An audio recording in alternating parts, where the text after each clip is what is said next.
2, 3. If you're a beginner or intermediate YouTuber and your lighting kind of looks like this, you're just not very happy with how your lighting's turning out, maybe your color balance is off, or you just don't like how you look on camera, this video is for you. I'm going to teach you how to light yourself in your videos in the most flattering possible way. I'm going to be going over from 1 light source to 5 light sources, how to use even more beginner-oriented lights to more professional lights, how to shape light. All of this will be covered in this video. I'm going to be giving out lots of tips and tricks. Check it out. Let's go do it. So just in case you're curious, this is what the lighting looks like with no additional lights added in.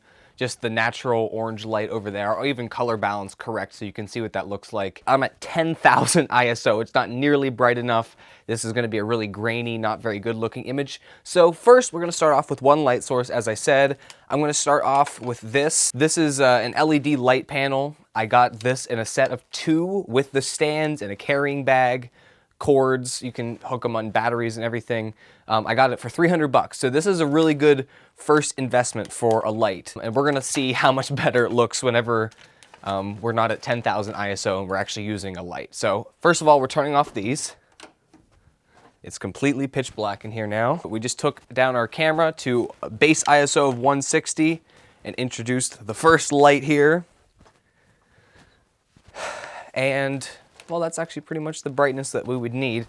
So this is what it looks like. You have the light nice and close to you.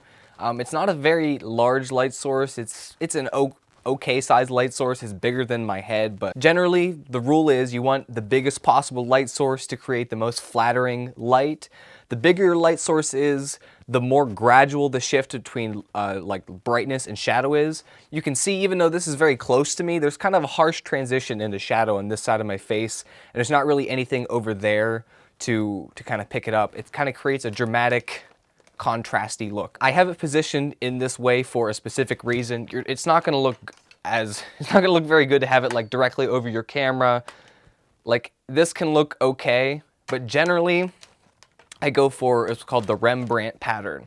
So Rembrandt was a classical Dutch painter, and he always painted his subjects in a similar way, where they would have this triangle of light on this side of their face, and the light would always be coming up from basically a 45-degree angle to the side of the subject, coming down on their face to cast a shadow under the chin. It's more flat. You definitely don't want the light coming up at you. It's going to look like you're telling. Let's just demonstrate. If the light's kind of coming up at you like this, it's going to kind of look like you're telling a scary campfire story or something.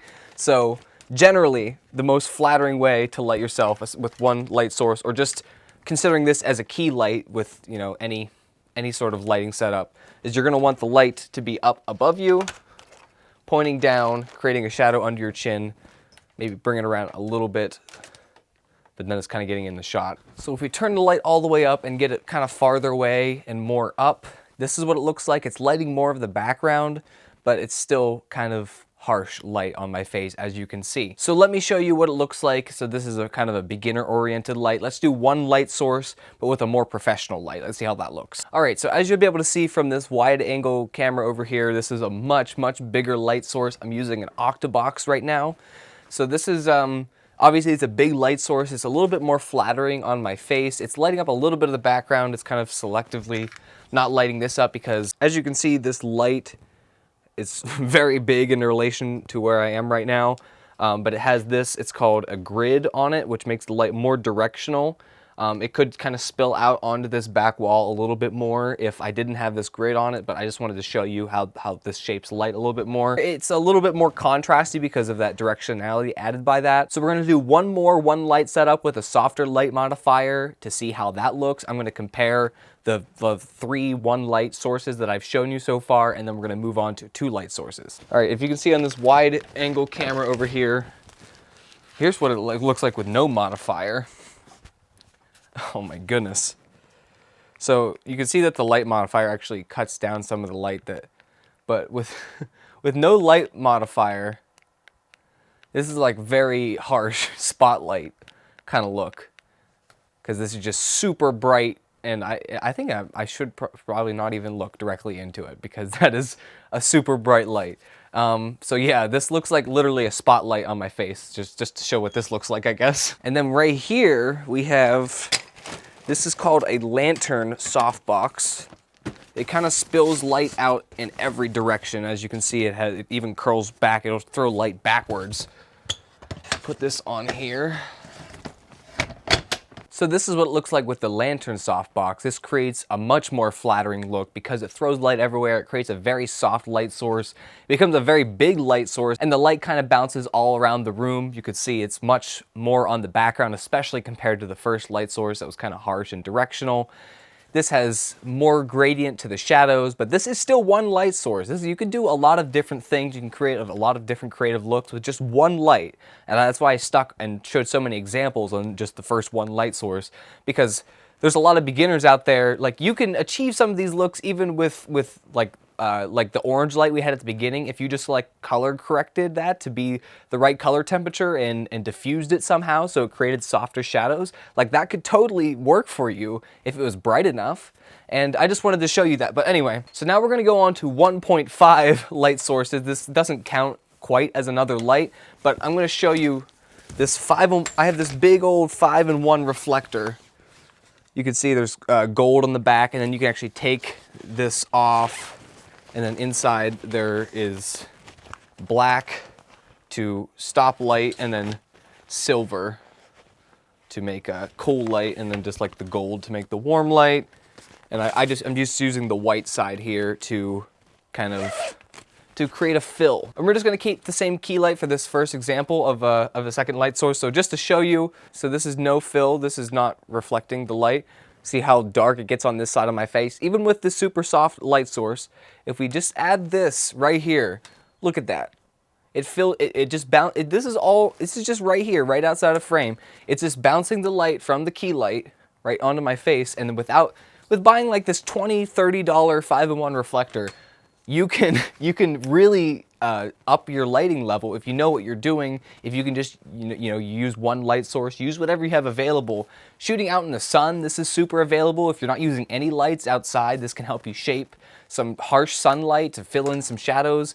Definitely recommend. Okay, so I put back on the Octabox with the grid. Even with the reflector here as the 1.5 light source setup, it's still kind of dark on the shadows. So for a 2 light setup, we're just going to take one of these less professional lights like we had at the beginning, and what we're going to do is, instead of just shining it directly on my face, because I didn't really like how that looked very much, it works if that's what you got, but I'm showing you the possibilities here. So we're going to use this as a more versatile tool by just reflecting it off of this big old reflector and making it a bigger light source. So by doing that, if we kind of reflect it up like this, we can fill in the shadows here and just have them a little bit darker, but not a lot darker. Like, say, I don't want it to seem super dramatic like what I'm saying. I'm just trying to give you informational content here. You're probably gonna want to fill in your shadows something more like this. This isn't gonna think like, oh, what, like he's gonna be saying something like super dramatic. Like, this is just, more approachable look, maybe, if you want to describe it sort of like that. We're still not getting a lot of light back here because it's kind of directional. So even if like we did something like this, we'll just turn this. Look, I'm getting a little bit more of my background lit up. This fill makes it good. Like, this looks good. This is a 2 light setup. It's pretty good. The one thing I would say about it is that I am not standing out from the background very much. So I'm going to see what we can do by introducing a hair light as our second light source, and then see if we can just use this reflector as a fill, because the background's kind of dark, my hair's pretty dark, I'm a little bit, and my shirt's dark. I'm kind of blending into the background a little bit. Okay, get this back over here. Oh my goodness, this is a mess. There's too many things going on. So I turned this light off. We're just using this reflector as a fill. So right now we're just at one light and a fill, and then let's turn on this hair light. I'm actually changing the color temperature on this light. Just a little bit of mixed lighting. I find that for a hair light to have a little bit of a warmer color temperature on the hair definitely looks a little bit nicer. So this definitely helps in having me stand out from the background. This light is falling, it's creating a rim of light on the back of my head and on my shoulders. I'm definitely standing out a little bit more. I might even want to turn up the intensity a little bit. The main thing is you're just going to want to have to tilt it so it's just completely out of frame. But it's pretty manageable. Okay, this is becoming better. This is still 2 lights. 1 reflector, backlight. So let's see if we can just add to this. All right, so I have this light right here. This is an Aperture Amaran 100X. It's not the brightest one they make. They have a 200 version and 200D, 200X.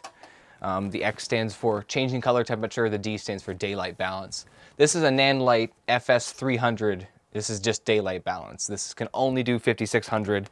This can change color temperatures. The hair light can change color temperatures. So that is also something to look out for whenever you're considering buying a light. The thing about the FS300 that I've been using as the key light for a while now, and this Aperture Amaran 100X, let me crouch down here, get my seat. The thing about these lights is they are Bowens mount. So this is Bowens mount right here. You mount things on the front of it like a camera body and like a lens. So it comes with these reflectors like this. It spills light everywhere like I demonstrated earlier with the FS300 with nothing on the front of the light. These reflectors create a more directional light, but it's definitely very harsh, not very flattering on a human face.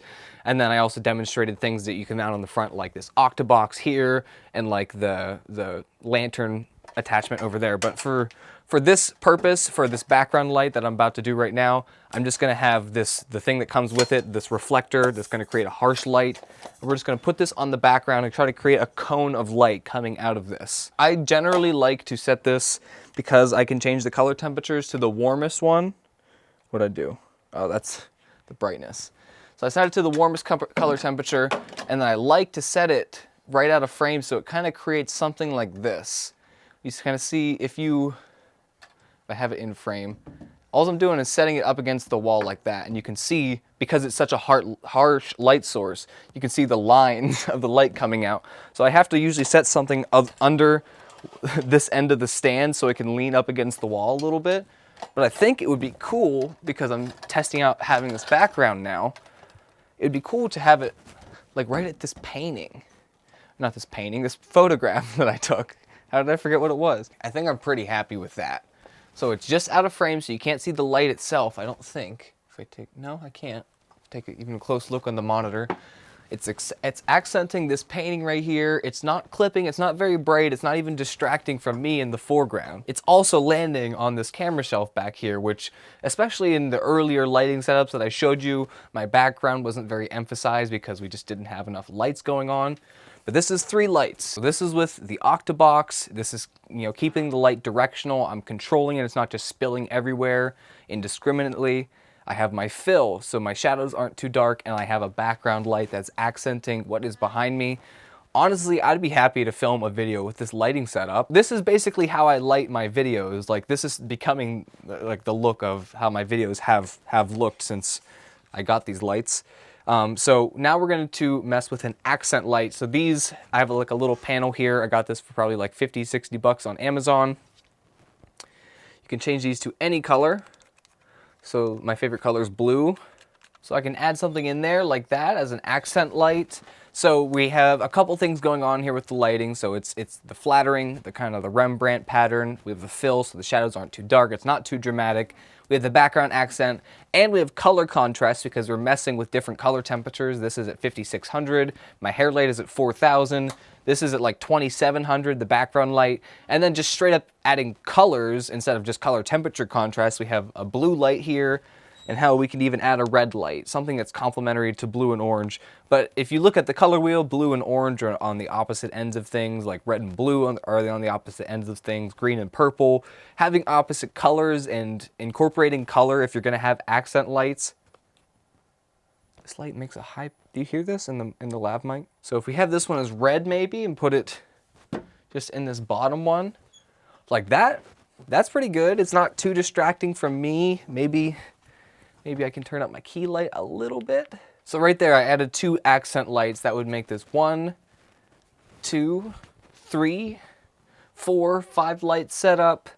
The fill, you could kind of consider that a light or maybe half of a light. So like 5.5 light setup. I think I'm out of lights. No, actually, if I wanted to, I could take one of my, I have another one of, am I using any of the panels? No, I'm not. I'm not using either of the beginner LED panels. We've moved on past the beginner stuff. I'm assuming if you have 5 lights, you're not like with the entry level the entry-level LED panels. But if I wanted to, I could have one of those reflecting up off of this fill, but honestly, it's doing a good enough job right now. I think this looks really good. I'm very happy with this shot. I hope you enjoyed. Leave a like. I hope it was helpful to you. Leave a comment down below. Let me know if you want to see more content like this that is attuned to beginner and intermediate videographers, YouTubers, people starting a channel and who want to make themselves look good on camera. I could do some stuff on audio, on what lens to pick to film yourself. I intentionally picked, I'm shooting on, it doesn't matter what camera system you're shooting on. But I shoot on Fujifilm. I'm on a 10 to 24 millimeter lens, so it's a very wide angle lens. I'm zoomed all the way into 24 millimeters. If you don't know what this means, it doesn't matter, but that is a 35 millimeter full frame equivalent field of view. And this is only an f4 lens. I specifically chose this lens to not have a lot of background blur, to first of all show off my background, and to second of all, not be discouraging to someone who maybe has just a kit lens or something and can't achieve background blur themselves. This is to show you you don't need it to make it look good. It's mostly about the lighting, but probably get rid of that kit lens, probably upgrade that in the future. I'm kind of rambling on now. Like I said, I hope this was helpful. I'll try to make more videos like this in the future if this one does well and if it has a positive response. So leave those comments.